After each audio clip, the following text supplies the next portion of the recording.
Students हम discuss करेंगे important news के बारे में। First news is regarding the संदेश खली का जो इंसिडेंट है उसके पर्सपेक्टिव से है।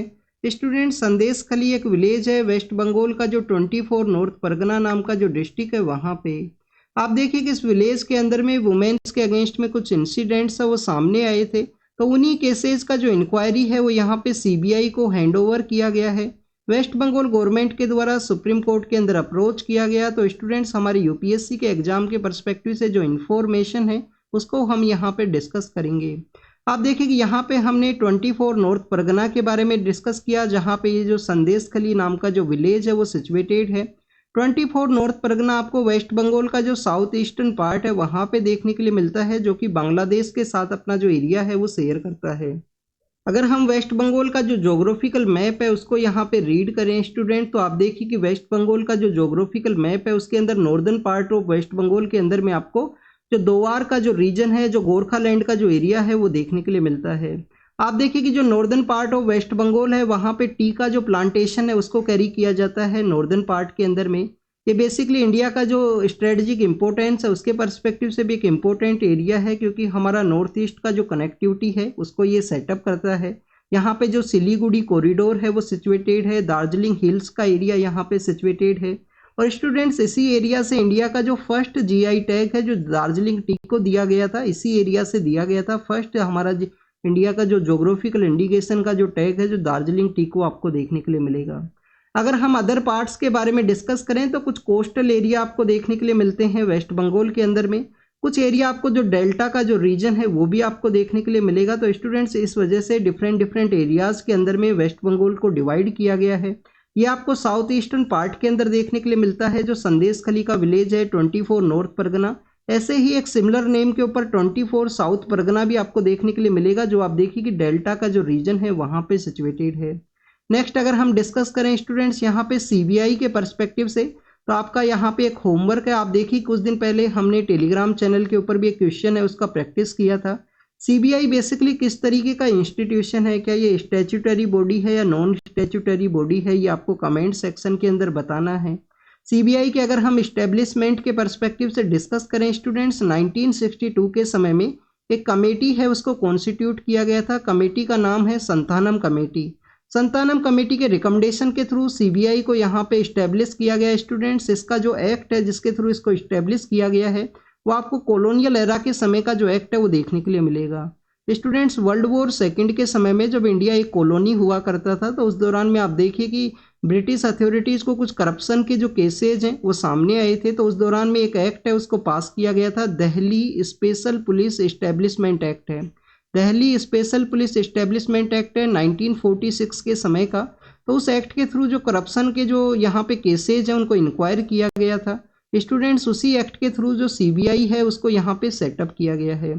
सीबीआई के इसी एक्ट के थ्रू आपको एक जनरल कंसेंट का जो प्रोविजन है वो आपको देखने के लिए मिलता है कि आप देखिए कि यहाँ पे स्टेट्स के अंदर अगर सीबीआई को इंक्वायरी करना है तो इस स्टेट के द्वारा जो जनरल कंसेंट है उसको दिया गया है। इसी एक्ट का सेक्शन 6A है जिसके थ्रू जनरल कंसेंट है वो स्टेट गवर्नमेंट्स के द्वारा प्रोवाइड किया जाता है 6 मंथ के रिगार्डिंग में। तो आप देखिए कि सीबीआई को यहाँ पे जनरल कंसेंट है वो स्टेट गवर्नमेंट का होना चाहिए, बट इसके अंदर भी एक प्रोविजन है कि अगर सुप्रीम कोर्ट के द्वारा या हाई कोर्ट के द्वारा किसी केस के अंदर में सीबीआई को अगर वो केस है वो हैंड ओवर कर दिया जाता है तो उस दौरान में आप देखिए कि जनरल कंसेंट है उसका रिक्वायरमेंट नहीं है किसी भी स्टेट गवर्नमेंट के पर्सपेक्टिव से। तो ये सीबीआई का जो इस्टेब्लिशमेंट है, कुछ प्रोसीजर है उसके बारे में हमने रीड किया। स्टूडेंट, सीबीआई को जिनके द्वारा हेड किया जाता है उनका जो सिलेक्शन है एक सिलेक्शन कमेटी के थ्रू आपको देखने के लिए मिलेगा।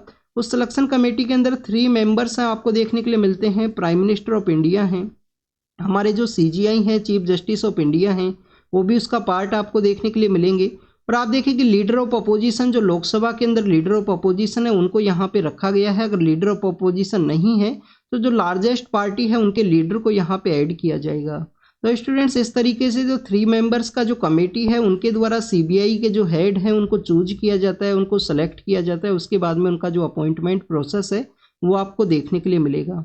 होमवर्क आपको पता होना चाहिए सीबीआई किस तरीके का ऑर्गेनाइजेशन है, क्या स्टैट्यूटरी बॉडी है या नॉन स्टैट्यूटरी बॉडी है, ये आपको कमेंट सेक्शन के अंदर बताना है। नेक्स्ट अगर हम बात करें स्टूडेंट डल लेक के बारे में है, आप देखिए डल लेक के वहाँ पे काफ़ी सारा जो बारिश है वो देखने के लिए मिला, इस वजह से वाटर लॉगिंग का जो फोटो है उसको शो किया गया है। जब भी डल लेक के बारे में बात हो तो आपको यहाँ पे जम्मू एंड कश्मीर जो प्रेजेंट समय में यूनियन टेरिटरी है, तो वहाँ पे कितना जो रामसर साइट्स हैं वो सिचुएटेड है, रामसर साइट सिचुएटेड है, उनके बारे में भी आपको पता होना चाहिए। आप देखिए कि 2022 का जो प्रीलिम्स का पेपर है, 2022 का जो प्रीलिम्स का पेपर है, उसके अंदर में 2 रामसर साइट्स ऐसी हैं, एक आपको जम्मू एंड कश्मीर के अंदर देखने के लिए मिलेगा, एक आपको पंजाब के अंदर देखने के लिए मिलेगा।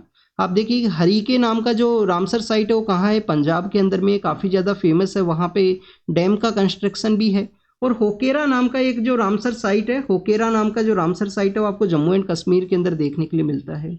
तो 2022 के समय में प्रीलिम्स के दौरान में एक मैच द कॉलम के अंदर क्वेश्चन पूछ लिया गया था, और यहाँ पे जो सिमिलर नेम साउंड होने की वजह से स्टेट का जो नेम है वो डिफरेंट बता दिया गया था, स्टेट और यूटी का जो नेम है डिफरेंट बताया गया।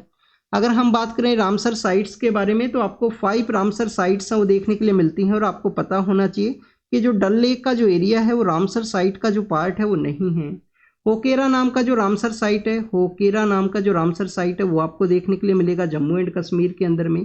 हाईगम नाम का एक रामसर साइट है, हाईगम नाम का एक रामसर साइट है, वो आपको देखने के लिए मिलता है। सालबाग है, सौलबोग नाम का एक रामसर साइट है, वो सिचुएटेड है स्टूडेंट्स। इसके अलावा सूरिनसार और मनसार है, सूरिनसार और मनसार है। सूरिनसार मनसार के अलावा अगर हम बात करें वूलर लेक है, वो भी यहाँ पे रामसर साइट है। तो इस तरीके से 5 रामसर साइट्स हैं जो जम्मू एंड कश्मीर के अंदर में हैं। यहाँ पे बारिश के बारे में डिस्कस किया गया है, तो आप देखिए कि काफ़ी बार आपको इस तरीके का जो अनप्रेसिडेंट रेनफॉल है वो देखने के लिए मिलता है, जो बेसिकली पाकिस्तान के अंदर, अफगानिस्तान के अंदर भी ऑब्जर्व किया गया है रिसेंटली। नेक्स्ट अगर हम बात करें स्टूडेंट्स, एक वुमेन के द्वारा पेटिशन है उसको फाइल किया गया है सुप्रीम कोर्ट के अंदर में, और आप देखिए कि सुप्रीम कोर्ट के द्वारा यहाँ पे सेंट्रल गवर्नमेंट से अपना जो डिसीजन है वो मांगा गया है, उनसे अपना जो जवाब है वो मांगा गया है। बेसिकली पेटिशन ये है कि जो वुमेन है वो बेसिकली केरल से बिलोंग करती हैं, उनका जो बर्थ है वो मुस्लिम कम्युनिटी के अंदर हुआ था। प्रेजेंट समय में उनके द्वारा अपने आप को सेक्युलर बताया गया है कि वो उस रिलीजन के अंदर बिलीव नहीं करती हैं, उनका रिलीजन जिसके अंदर उनका बर्थ हुआ, और उस रिलीजन के अंदर ना बिलीव करने की वजह से रिलीजन के कुछ पर्सनल लॉज हैं जिनके अंदर बताया गया है कि बेसिकली अगर किसी पर्सन के द्वारा रिलीजन को यहाँ पे रिलीजन को अगर उनके द्वारा लॉस किया जाता है या उनको छोड़ दिया जाता है, तो उसकी वजह से उनका जो इनहेरिटेंट प्रॉपर्टी है उसके अंदर भी राइट्स हैं वो नहीं देखने के लिए मिलेंगे। तो उसी के रिगार्डिंग में सुप्रीम कोर्ट के अंदर अप्रोच किया गया है उनके द्वारा कि उनके जो पर्सनल यहाँ पे जो राइट्स हैं, इनहेरिटेंट जो राइट्स हैं वो उनको मिलें, और उनको इस तरीके का जो सर्टिफिकेशन है वो इश्यू किया जाए जिससे कि वो नॉन बिलीवर हैं, उनका जो पेरेंट रिलीजन है जिसके अंदर में उनका जो बर्थ हुआ, और प्रेजेंट समय में वो सेक्युलर अपना कॉन्सेप्ट बताया गया है। तो स्टूडेंट्स यहाँ पे आप देखिए कि आर्टिकल 25 का जो वायलेशन है उसके पर्सपेक्टिव से ये जो पेटिशन है उसको फाइल किया गया। अब आपको आर्टिकल 25 के बारे में जानकारी होना चाहिए। आर्टिकल 25 फंडामेंटल राइट का एक पार्ट है। आर्टिकल 25 के अंदर बताया गया है कि हर एक पर्सन को फ्रीडम ऑफ कंसाइंस है, फ्रीडम ऑफ कंसाइंस है। कंसाइंस यहाँ पे एक इंटरनल, हर एक पर्सन का जो इंटरनल मैटर है उसके रूप से आप इसको डिफाइन कर सकते हो। इसके अलावा यहाँ पे स्टूडेंट्स फ्रीडम ऑफ कंसाइंस है, फ्री प्रोफेशन के रिगार्डिंग में, फ्री प्रैक्टिस के और फ्री प्रोपोगेशन के। फ्री आप अपना जो प्रोफेशन है उसको कैरी कर सकते हो, फ्री अपना जो प्रैक्टिस है, और प्रोपोगेट भी कर सकते हो आप अपने रिलीजन को, बट किसी भी पर्सन को यहाँ पे आप फोर्सफुली जो कन्वर्ट है वो नहीं कर सकते हो। प्रोपोगेशन अलाउ किया गया है स्टूडेंट, पर फोर्सफुली जो कन्वर्जन है वो इंडिया के अंदर नहीं अलाउ है। स्टूडेंट्स आप देखिए कि आपको कॉलोनियल एरा के समय भी एक इंसिडेंट देखने के लिए मिलता है। 1813 का जो यहाँ पे चार्टर एक्ट है उसके थ्रू आप देखिए कि जो क्रिश्चियन मिशनरीज हैं उनको इंडिया के अंदर अलाउ किया गया था। उसका भी एक मेन रीजन यही था कि उनको रिलीजन है उसको प्रोपोगेट करना था। फोर्सफुली जो कन्वर्जन है वो आपको नहीं देखने के लिए मिलता है। उसी समय हमारे यहाँ पे सोशल रिफॉर्म मूवमेंट्स भी हुआ करते थे। सोशल रिफॉर्म मूवमेंट्स के थ्रू ब्रिटिश अथॉरिटीज़ को लगा कि जो लिबरल इंडियंस हैं वो अपने रिलीजन का जिस तरीके से यहाँ पे जो एविल प्रैक्टिस है उनको देखेंगे, सती प्रथा उस समय हुआ करता था, तो हो सकता है कि वो उनका मॉडर्न रिलीजन की तरफ यहाँ पे अट्रैक्ट हो, ये उनका मानना था उस समय में। उसी समय में आपको रिवाइवलिस्ट मूवमेंट है वो भी देखने के लिए मिलते हैं 19th सेंचुरी का जो लेटर फेज है उसके अंदर में, जिसमें आप दयानंद सरस्वती का जो रोल है उसके रूप से आप देख सकते हो उनके द्वारा किस तरीके से जो रिलीजन है उसको रिवाइवल किया गया। बैक टू वेदास का जो कॉन्सेप्ट है वो आपको देखने के लिए मिलेगा। तो आप देखिए कि वो तो हिस्ट्री का बात हुआ। यहाँ पे आर्टिकल 25 के बारे में हमने रीड किया, फ्रीडम ऑफ कंसाइंस है, फ्रीडम ऑफ प्रोफेशन है, प्रैक्टिस है, प्रोपोगेट है। यहाँ पे आपको 3 और 4 जो कुछ एक्सेप्शन है वो भी देखने के लिए मिलते हैं कि अगर पब्लिक ऑर्डर है तो उसके पर्सपेक्टिव से इस रिलीजन को यहाँ पे ऑब्जर्व नहीं किया जाएगा। पब्लिक ऑर्डर का कोई इश्यू है तो आर्टिकल 25 का जो वायलेशन है वो नहीं माना जाएगा। मोरलिटी का इश्यू है, public order, morality, other proposals अगर यहाँ पे सजेस्ट किए जाते हैं, और हेल्थ का एक ऑर्डर है उसको भी यहाँ पे बताया गया है। तो ये कुछ एक्सेप्शन है, पब्लिक ऑर्डर है, मोरलिटी है, हेल्थ और कुछ अदर प्रोविजन है, उनको भी यहाँ पे ऐड किया जा सकता है। तो स्टूडेंट्स, लॉ के अंदर में कुछ लैक्यूना होने की वजह से सेंट्रल गवर्नमेंट के द्वारा जवाब है वो मांगा गया है सुप्रीम कोर्ट के द्वारा कि उन पर्सन को अपना जो इनहेरिटेंट जो राइट्स है वो मिलेगा या नहीं मिलेगा। बोट का जो सिंकिंग है उसको यहाँ पे बताया गया है, वेमनाड जो लेक है वहाँ पे। आप देखिए कि इंडिया का एक लार्जेस्ट लेक आपको देखने के लिए मिलता है, काफ़ी सारे एरियाज के अंदर ये सिचुएटेड है। कहाँ पे ये सिचुएटेड है? केरला के अंदर ये सिचुएटेड है। काफ़ी सारी जो न्यूज़ है वो केरला के रिगार्डिंग में है, यहाँ पे ह्यूमिड क्लाइमेट के बारे में है। यहाँ पे आप देखिए कि एलिफेंट कॉरिडोर्स के बारे में है, ह्यूमन और वाइल्ड लाइफ का जो कन्फ्लिक्ट है वो ना देखने के लिए मिले। तो ये मैक्स, और ये भी न्यूज़ आपको केरल से रिलेटेड ही देखने के लिए मिलेगी, जो अल्लापुझा नाम का जो डिस्ट्रिक्ट है वहाँ से जो वुमेन है उनके द्वारा सुप्रीम कोर्ट के अंदर अप्रोच किया गया है। तो आप देखिए कि वेमनाड लेक के बारे में, लेक के अंदर में बोट का सिंकिंग हुआ। हाउस बोट्स आपको देखने के लिए मिलती हैं। टूरिज्म के पर्सपेक्टिव से वेमनाड के अंदर में लार्जेस्ट लेक है। केरल के बारे में जब भी रीड करते हैं, रामसर साइट्स आपको पता होनी चाहिए। रामसर साइट्स के बारे में अगर हम रीड करें तो केरल के अंदर कितना रामसर साइट्स हैं? 3 रामसर साइट्स हैं। अष्टामुडी नाम का जो लेक है, अष्टामुडी नाम का जो लेक है वो आपको एक रामसर साइट देखने के लिए मिलता है। एक आप देखिए कि सष्टम कोटा है, सष्टम कोटा है वो आपको एक रामसर साइट देखने के लिए मिलेगा। और एक आपको यहाँ पे जो वेमनाड लेक है, वेमनाड लेक है वो भी आपको यहाँ पे एज ए रामसर साइट के रूप से देखने के लिए मिलता है। तो इस तरीके से 3 रामसर साइट हैं। केरल के अंदर जो टेम्परेचर है, हॉट एंड ह्यूमिड कंडीशन वो बना रहेगा, ये IMD के द्वारा कहा गया है 3 मई का जो समय है उस दौरान तक। आप देखिए कि 1901 के समय से लेकर यहाँ प्रेजेंट समय तक जो लॉग बुक्स हैं उनको मेंटेन किया जाता है IMD के द्वारा। IMD के द्वारा बताया गया है कि लास्ट टाइम 2016 के समय यहाँ पे जो हाईएस्ट टेम्परेचर है वो देखने के लिए मिला था। प्रेजेंट समय में हीट वेव का जो कंडीशन है वो डेवलप हुआ है केरल के अंदर में। अगर हम बात करें स्टूडेंट्स हीट वेव के बारे में, तो प्लेन का जो एरिया है, प्लेन्स का जो एरिया है वहाँ पे 40 डिग्री टेम्परेचर है। कोस्टल एरिया के अंदर 37 डिग्री टेम्परेचर है। और आप देखिए कि हिली एरिया के अंदर 30 डिग्री टेम्परेचर अगर रीच होता है तो उसको हीट वेव का जो कंडीशन है उसके रूप से बताया जाता है। और कुछ इंस्टेंट समय में कुछ टेम्परेचर का जो राइज है उसके दौरान में, तो ये हीट वेव का जो कंडीशंस हैं जो बेसिकली IMD का जो डेफिनेशन है उसके अंदर में आपको देखने के लिए मिलता है। स्टूडेंट्स, इडुक्की डिस्ट्रिक्ट के अंदर में आप देखें कि वहाँ पे जो एलिफेंट एंड ह्यूमंस का जो कन्फ्लिक्ट है वो देखने के लिए मिला। तो जो एक्सपर्ट कमेटी वहाँ पे कॉन्स्टिट्यूट किया गया था उनके द्वारा बताया गया है कि जो एलिफेंट कॉरिडोर्स हैं, किसी दूसरे एरिया के साथ में जो कनेक्ट करने वाले एलिफेंट कॉरिडोर्स हैं उनको आप यहाँ पे ओपन कीजिए, जिससे कि यहाँ पे जो ह्यूमन और वाइल्ड लाइफ का जो कन्फ्लिक्ट है वो ना देखने के लिए मिले। स्टूडेंट्स, यहाँ पे इराकोमन नाम का एक जो आपको एलिफेंट है, जो वाइल्ड एलिफेंट है वो भी देखने के लिए मिलता है न्यूज़ के अंदर में, जिसके द्वारा काफ़ी बार इडुक्की डिस्ट्रिक्ट के अंदर में जो कन्फ्लिक्ट्स के अंदर न्यूज़ के अंदर रहता है उसको तमिलनाडु के अंदर शिफ्ट भी किया गया था, जिसके बारे में भी हमने लास्ट ईयर न्यूज़ के अंदर उसको रीड किया था। नेक्स्ट अगर हम बात करें एडिटोरियल्स के बारे में है, स्टूडेंट्स EVM एंड VVPAT का जो कॉन्सेप्ट है उसके जजमेंट को यहाँ पे डिसअपॉइंटिंग बताया गया है कि बेसिकली VVPAT का जो काउंटिंग है उसके बेसिस पे EVM का जो मशीन का जो वर्किंग है उसको करेक्ट माना गया जजमेंट के अंदर में, जो ADR के द्वारा एक केस फाइल किया गया था। आप देखिए कि ADR versus election commission of India and another's का जो केस है उसके अंदर में ये जजमेंट सामने आया था कि EVM और VVPAT का जो वर्किंग सिस्टम है वो करेक्ट है। तो उसी के रिगार्डिंग में कुछ कंसर्न्स हैं वो यहाँ पे रेज किए गए हैं। एक बार हम वर्किंग प्रोसेस के बारे में रीड करते हैं। 1982 के समय में केरल के अंदर में एक कॉन्स्टिट्यूएंसी है जहाँ पे बेसिकली फर्स्ट टाइम आपको EVM का जो यूज है वो देखने के लिए मिलता है। वो कॉन्स्टिट्यूएंसी कौन सा है ये आपको बताना है कमेंट सेक्शन के अंदर में। काफ़ी बार हमने उसको रीड भी किया है स्टूडेंट्स। तो आप देखिए कि एक कंट्रोल यूनिट आपको देखने के लिए मिलेगा। एक कंट्रोल यूनिट है जो इलेक्शन कमीशन के ऑफिशियल्स हैं उनके द्वारा उसको यहाँ पे इंस्पेक्शन है या रेगुलेट है वो किया जाता है इलेक्शन के दौरान में। आप देखिए कि बैलेट यूनिट आपको देखने के लिए मिलता है। यहाँ पे EVM मशीन है वो हुआ करता है, जो पर्सन को आपको वोट करना है वो आपको देखने के लिए मिलेगा। तो वोटर के द्वारा यहाँ पे अप्रोच किया जाता है। यहाँ पे जो कंट्रोल है वो बेसिकली आपको इलेक्शन कमीशन के जो ऑफिशियल्स हैं उनके थ्रू देखने के लिए मिलेगा। आप देखिए कि यहाँ पे जो बैलेट यूनिट है वो कनेक्ट होता है VVPAT के साथ में। एक मशीन है जिसको कि 2019 का जो जनरल इलेक्शन है उस समय में उसको स्टार्ट किया गया था। उससे पहले कुछ स्टेट्स के अंदर में ट्रायल बेसिस के ऊपर आपको देखने के लिए मिलता है। तो जिस भी कैंडिडेट को आपके द्वारा वोट दिया जाएगा, उस कैंडिडेट का बेसिकली जो नेम है और जो सिंबल है वो वीवीपैट के अंदर में अपीयर होगा। वहाँ पे एक स्लिप जनरेट होगा। उन रैंडम जो स्लिप्स हैं, एक कॉन्स्टिट्यूएंसी के अंदर में रैंडम 5 बूथ हैं, उनको सेलेक्ट किया जाता है यहाँ पे इलेक्शन कमीशन के द्वारा, और उन जो स्लिप है उनको कैलकुलेट किया जाता है टोटल नंबर ऑफ वोट्स के साथ में। आप देखिए कि इलेक्शन कमीशन ने बताया कि 100% जो वोट्स हैं वो करेक्ट मिले हैं 2019 के जनरल इलेक्शन के दौरान में। यहाँ पे डिस्कस ये किया गया है कि बेसिकली इलेक्शन कमीशन को जो कंप्लीट इन्फॉर्मेशन है वो पब्लिक डोमेन के अंदर शेयर करना चाहिए। कैसा पोलिंग बूथ था, कितना वहाँ पे वोटिंग देखने के लिए मिला है, कितना वहाँ पे बेसिकली पॉपुलेशन था उस पोलिंग बूथ के ऊपर में, जहाँ पे 100% जो करेक्टनेस है वो बताया गया है वीवीपैट एंड इलेक्शन कमीशन का ईवीएम का जो वोट्स है उनकी रिगार्डिंग में। तो काफ़ी कुछ कंसर्न्स है उनको रेज किया, इसके बारे में हमने रीड किया। आपको यहाँ पे सुब्रमण्यम स्वामी केस के बारे में भी पता होना चाहिए, जिसके थ्रू जो वीवीपैट का जो कॉन्सेप्ट है उसको ऐड किया गया है।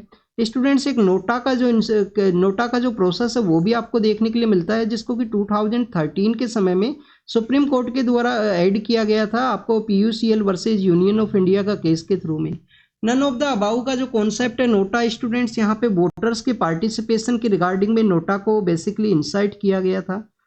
नेक्स्ट अगर हम बात करें यहाँ पे इलेक्शन के पर्सपेक्टिव से, एग्जाम के रिगार्डिंग में कोई इन्फॉर्मेशन नहीं है कि हमारा जो हार्टलैंड है, हिंदी हार्टलैंड का एरिया के अंदर में मैक्सिमम स्टेट्स के अंदर में काफ़ी कुछ सीट्स हैं वो कवर कर ली गई हैं। राजस्थान के अंदर में आप देखिए कि 25 सीट्स हुआ करती हैं, वो सीट्स हैं जिनको कवर कर लिया गया है दोनों ही फेज के अंदर में। तो उसको यहाँ पे डिस्कस किया गया कि उसका क्या इम्पैक्ट रहेगा, जिस तरीके से पॉलिटिकल जो डेवलपमेंट देखने के लिए मिला है इलेक्शन के दौरान में, उसी को डिस्कस किया गया है। नेक्स्ट अगर हम बात करें प्राइवेट हॉस्पिटल्स का जो चार्ज है उसके रिगार्डिंग में सुप्रीम कोर्ट ने एक PIL के पर्सपेक्टिव से रेस्पॉन्ड किया था फरवरी के मंथ के समय में, तो उसी को यहाँ पे डिस्कस किया गया है। आप देखिए कि हमारे यहाँ पे clinical establishment and regulation act है, जिसका आपको जो सेक्शन 9 है उसके अंदर बताया गया है कि बेसिकली यहाँ पे गवर्नमेंट के द्वारा कुछ रेट्स हैं उनको कंट्रोल किया जा सकता है प्राइवेट हॉस्पिटल्स के अंदर भी। प्राइवेट हॉस्पिटल्स यहाँ पे देखिए कि प्रॉफिट के बेस के ऊपर उनके द्वारा वर्क किया जाता है, तो उसी को रेगुलेट करने के पर्सपेक्टिव से डिस्कस किया गया है कि प्राइवेट हॉस्पिटल्स की वजह से जो आउट ऑफ पॉकेट एक्सपेंडिचर है वो इंक्रीज होता है। यहाँ पे जो स्टैंडर्ड ट्रीटमेंट का जो गाइडलाइंस है उनके अंदर बताया गया है कि एक ट्रीटमेंट के रिगार्डिंग में जो चार्जेज हैं उसका एक गाइडलाइंस यहाँ पे होना चाहिए। तो उसी के पर्सपेक्टिव से यहाँ पे डिस्कस किया गया कि यहाँ पे सुप्रीम कोर्ट के द्वारा बेसिकली इंटरवेन करना चाहिए उस PIL के थ्रू में, जिससे कि यहाँ पे हॉस्पिटल्स का जो चार्जेज है, प्राइवेट हॉस्पिटल्स का जो चार्जेज है उसको रेगुलेट किया जा सके। नेक्स्ट अगर हम बात करें स्टूडेंट पोल्ट्री इंडस्ट्री के बारे में है, आप देखिए कि रिसेंटली हमने जो कुट्टानाड का जो एरिया है केरल के अंदर में, जो अल्लापूजा कुट्टानाड का जो एरिया है, वहाँ पे हमने जो H5N1 के जो इंसिडेंट्स हैं उनके बारे में रीड किया था। तो हमारा जो ये इंडस्ट्री है, पोल्ट्री का जो इंडस्ट्री है, उसके अंदर में किस तरीके से रिफॉर्म्स का ज़रूरत है उसके बारे में यहाँ पे डिस्कस किया गया। स्टूडेंट्स, H5N1 के बारे में जब भी हम रीड करते हैं तो आप देखिए कि यहाँ पे ये जो पोल्ट्री इंडस्ट्री है इसके अंदर में आपको अनसेफ है, अनहाइजीनिक जो कंडीशंस है वो देखने के लिए मिलती हैं। लाइव स्टॉक का जो पॉपुलेशन है उसको काफ़ी ज़्यादा अनहाइजीनिक वे में ट्रीट किया जाता है, जिसकी वजह से भी आपको ये जो इंसिडेंट्स हैं उनका इंक्रीज वे में आपको देखने के लिए मिलेगा। फर्स्ट आप देखिए कि H5N1 के बारे में अगर हम डिस्कस करें, इसको बर्ड फ्लू के बारे में डिफाइन किया गया है। फर्स्ट टाइम आपको 1997 के समय में ये हांगकांग के अंदर देखने के लिए मिलता है। 1997 के समय में इंडिया के समय अगर हम बात करें 2006 के समय महाराष्ट्र के अंदर इसका लार्ज स्केल के ऊपर जो आउटब्रेक है वो आपको देखने के लिए मिलेगा। स्टूडेंट्स, अगर हम प्रेजेंट समय के डेवलपमेंट के बारे में बात करें तो आप देखिए कि कोविड-19 के समय 2020 एंड 21 के दौरान में इसका जो केसेज है वो आर्कटिक रीजन के अंदर भी देखने के लिए मिला। सिर्फ जो पोल्ट्री इंडस्ट्री है वही इससे अफेक्टेड नहीं है। आप देखिए कि पोलार बियर हैं जो यहाँ पे आर्कटिक के रीजन के अंदर जो सील्स हैं उनका भी डेथ इस वजह से देखने के लिए मिला था, इस जो बेसिकली जो H5N1 जो बर्ड फ्लू का है उसकी वजह से। तो स्टूडेंट्स, बेसिकली किस तरीके से रिफॉर्म्स करना चाहिए उसके बारे में आपको जानकारी होना चाहिए कि इंडिया के अंदर में आपको कुछ रूल्स हैं वो देखने के लिए मिलते हैं। अगर किसी पर्सन के द्वारा 5000 से ज़्यादा यहाँ पे जो चिकन्स हैं, जो 5000 से ज़्यादा जो पोल्ट्री इंडस्ट्री के अंदर में यहाँ पे जो बर्ड्स हैं उनको रखा गया है, तो उसको लाइसेंस यहाँ पे जरूरी होना चाहिए। रेगुलेशंस का जो प्रोसीजर है उसके बारे में डिफाइन किया गया है। हाइजीनिक कंडीशंस होना चाहिए। एयर क्वालिटी को इनके द्वारा इम्पैक्ट किया जाता है, क्योंकि एक रेगुलेटेड एरिया के अंदर में आपको जो बेसिकली वायर्ड कैग हैं, जो बैटरी कैग हैं, उनके अंदर में टू मच डेंसिटी का जो पॉपुलेशन है वो देखने के लिए मिलता है। तो एयर क्वालिटी, एयर के अंदर में जो कार्बन एमिशन है उन सभी को इसके द्वारा इम्पैक्ट किया जाता है। इसके अलावा स्टूडेंट्स यहाँ पे बेसिकली जो काफ़ी सारे जो अनरेगुलेटेड जो एरियाज हैं वो भी आपको देखने के लिए मिलते हैं, जैसे कि यहाँ पे एंटीबायोटिक्स का यूज करना, जो ग्रोथ प्रोमोटर्स हैं उनका यहाँ पे यूज करना, बेसिकली जो इस इंडस्ट्री के अंदर जो वर्कर्स हैं उनके द्वारा, जो जिनके द्वारा वो इंडस्ट्री सेटअप किया गया है उनके द्वारा ग्रोथ प्रोमोटर्स को यहाँ पे बेनिफिट को रिसीव करने के परस्पेक्टिव से, जो यहाँ पे प्रॉफिट को रिसीव करने के परस्पेक्टिव से यूज किया जाता है। नेक्स्ट अगर हम बात करें स्टूडेंट्स, तो यहाँ पे जो prevention of cruelty against the animal का एक केस, एक एक्ट है 1960 का।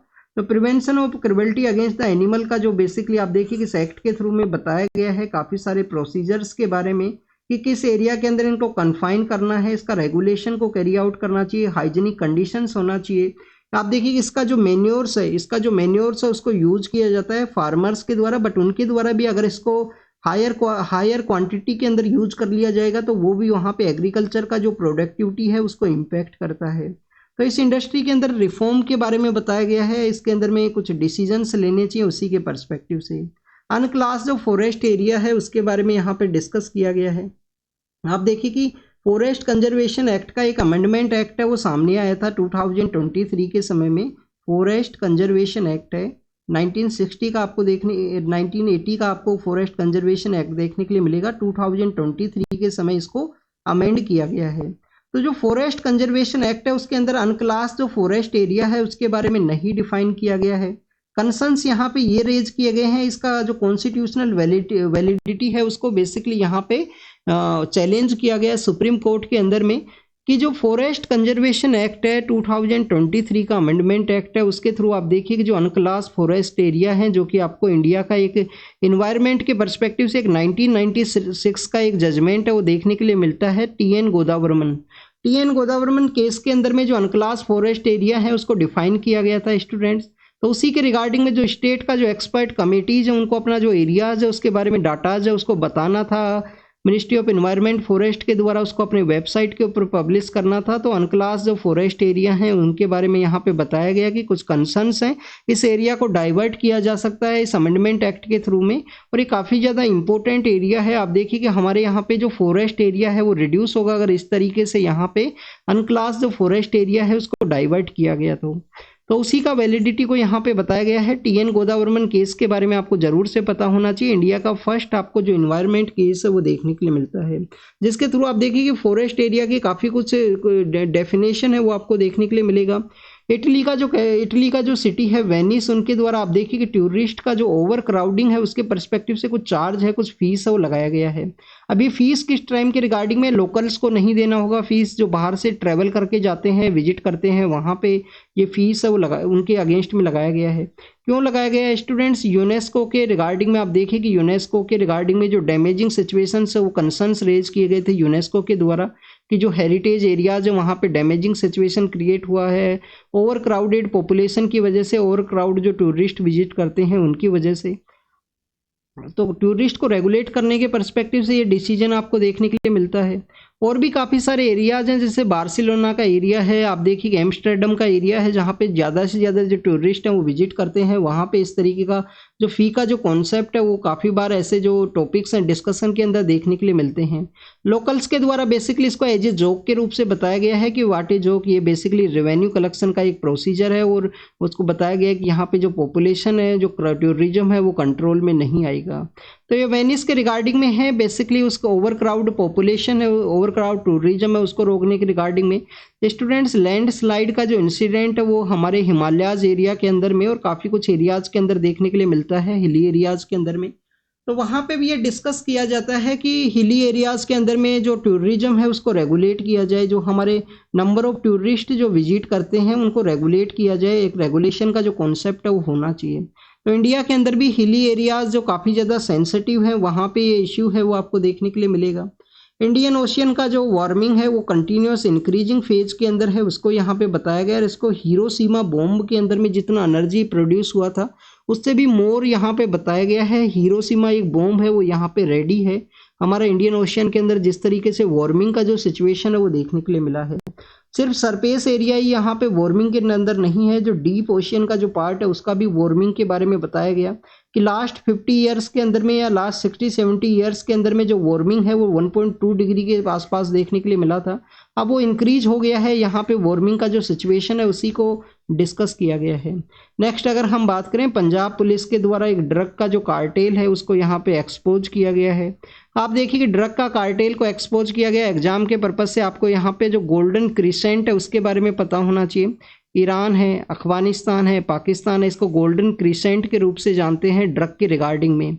नेक्स्ट अगर हम बात करें, यहाँ पे एक आपको north east part of India के अंदर में आपको यहाँ पे एक ड्रग का जो ट्राइंगल है वो भी देखने के लिए मिलता है। वियतनाम, लाओस, कंबोडिया नाम के जो कंट्रीज है वहाँ पे तो ड्रग है जो बेसिकली आप देखिए कि कभी कभी यहाँ पे जम्मू एंड कश्मीर के थ्रू, पंजाब बॉर्डर के थ्रू, कभी यहाँ पे आपको कोस्टल एरिया के थ्रू इसका जो ड्रग का जो ट्रैफिकिंग है, ड्रग का जो यहाँ पे ट्रेड है वो देखने के लिए मिलता है, इलीगल ट्रेड।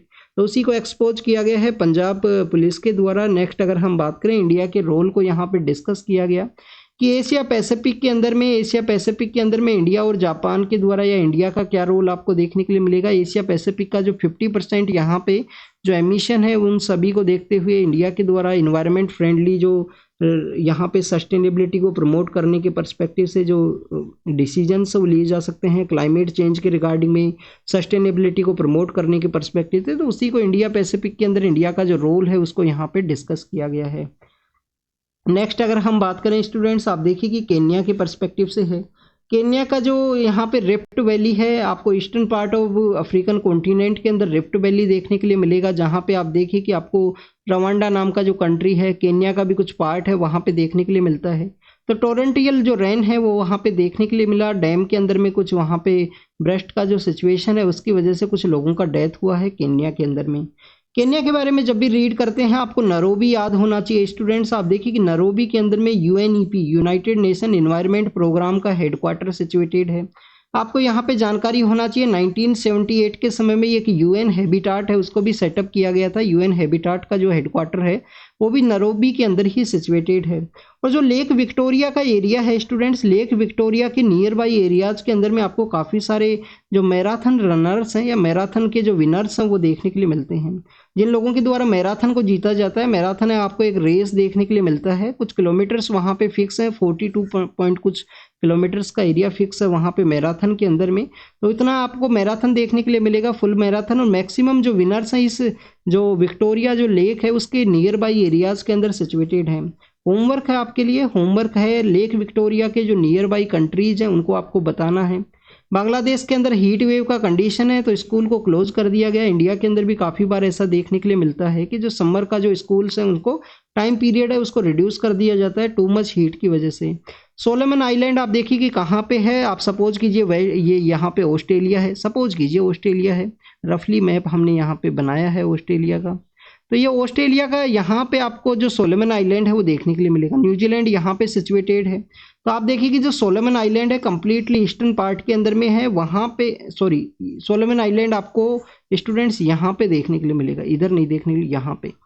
और यहाँ पे आपको न्यूजीलैंड देखने के लिए मिलता है। तो आप देखिए कि सोलोमन आइलैंड के अंदर यूएस और चाइना का कन्फ्लिक्ट आपको देखने के लिए मिलता है। चाइना के जो सपोर्टेड पर्सन है वो पीएम बने हैं, उनके द्वारा कहा गया कि नेक्स्ट उनके द्वारा जो टर्म है उसके अंदर कंटेस्ट नहीं किया जाएगा।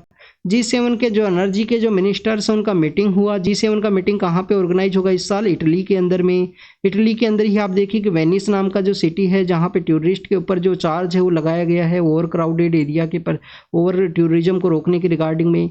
2030 तक जो coal based fire power plants हैं उनको फेज आउट करवा दिया जाएगा। तो ये इटली के अंदर मीटिंग है। इंडिया के अंदर भी इंडिया को भी इनवाइट किया गया है। G7 का फर्स्ट मीटिंग आपको कब देखने के लिए मिलता है? 1973 के समय तो इसको सेटअप किया गया था। 1975 के समय आपको इसका फर्स्ट मीटिंग है वो देखने के लिए मिलेगा। हमजा यूसुफ नाम के जो स्कॉटिश लीडर हैं उनके द्वारा अपना जो पॉलिटिक्स है उसको क्विट किया गया है, तो उसको यहाँ पे बताया गया, एग्जाम के पर्पज से नहीं इम्पोर्टेंट है। पन्नून का जो असैसिनेशन का एक बेसिकली एलिगेशंस जो लगाए गए थे उसके अंदर में आप देखिए कुछ इंडियन ऑफिशियल्स को बताया गया है एक रिपोर्ट के अंदर में जो वाशिंगटन पोस्ट के अंदर में पब्लिश हुआ है। एग्जाम के पर्पज से ये भी इम्पोर्टेंट नहीं है। तो this is all the information related to the हमारे जो एग्जाम के पर्पज से जो इम्पोर्टेंट इन्फॉर्मेशन है उसको हमने रीड किया। आप इसको रीड कीजिए, रिवाइज कीजिए, जो भी इन्फॉर्मेशन आपको मिला है उसको नोट डाउन कीजिए और होमवर्क को भी कमेंट सेक्शन के अंदर बताना स्टूडेंट। तो thank you students, thank you very much.